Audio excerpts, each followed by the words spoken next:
Hello and welcome back to Creative Pet Keeping. My name is Kasia and today's video is going to be a bit different than what I usually film. It's going to be I guess almost a time lapse, not really, just an extended footage that I sped up to show you guys a little snippet of the maintenance that goes into taking care of my apartment Fishroom. There is two types of maintenance that I guess I can explain. There is the faster method, which is just doing water changes and nothing else. That I can do all of the tanks in a few hours. I'm not the quickest person when it comes to doing maintenance. When it comes to cleaning the glass, gravel vacuuming, and reorganizing decorations like I am doing in this particular video, it takes me a lot longer, and because of that, I tend to do fewer tanks at a time. So I'll do maybe 3 tanks at a time versus all of them. On this particular video, I was insane and I did maintenance, like hardcore maintenance on all the tanks. I unfortunately did not film it because I was not that prepared with extra batteries, but it's okay. This is kind of like a test footage just to kind of give you guys a sneak preview into the maintenance that goes into this fish room. And if you guys really like this video and in the future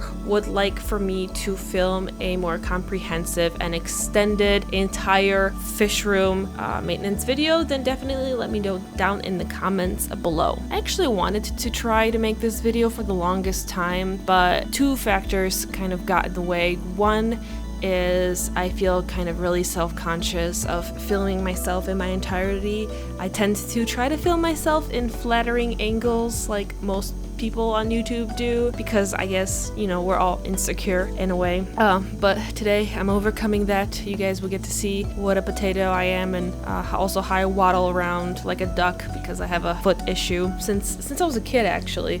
So I walk kind of funny and I'm sort of insecure about that, but now you guys get to see that in all its glory. Now that I pointed it out, I feel like people that maybe might not have noticed are gonna notice, which is not a good thing. But either way, I'm getting over that. And the second thing that I was concerned about is I thought it'd be kind of boring because I spent a lot of time pausing and looking at my tank and thinking, I was like, do I want to place this rock here? Maybe I want to place it somewhere else. And then in between, I'm also just waiting for my water to either drain or fill up, and I'm literally just standing there staring at my tanks because I have 3 big fears in my life: spiders, heights, and flooding my fish room. I am very fortunate that the apartment place here allows me to have fish tanks, and I do not want to mess that up by having any flooding whatsoever. So there is literally no room for error. I have to constantly be very diligent and watch my tanks. As you can see, I even clamp my hose down to the tank with a little clamp just to make sure that if something happens, maybe the cats run by or I step on something and trip on a hose, or I don't know, for some reason banana grabs it,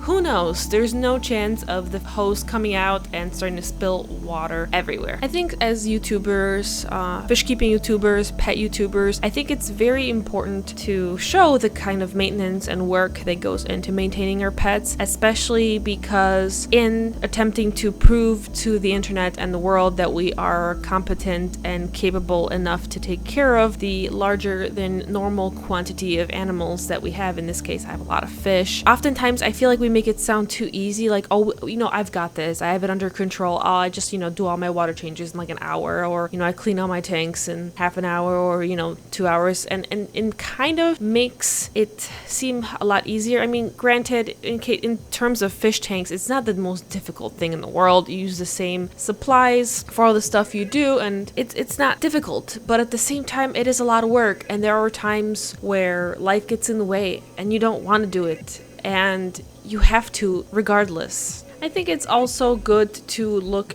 at the future and kind of look long term with your animals. The more fish tanks or pets you get, the more difficult it will be to move to different apartments.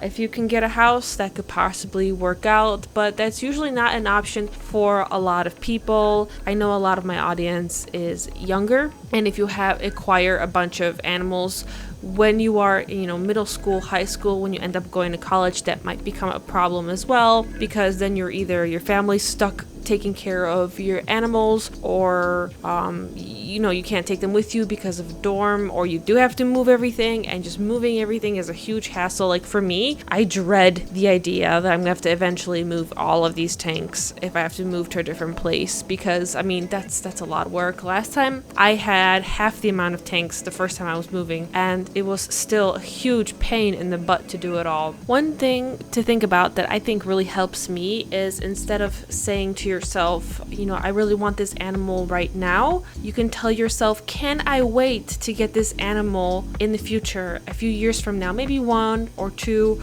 or 3, either after I'm done with college, or after I got a job after college, or after I got a house, and after your plans have settled. That's something that you can think about. Sometimes pushing your plans back a little can help a lot. This helps prevent taking on too much that you can handle. Animal hoarding always starts with just one animal. Something to think about.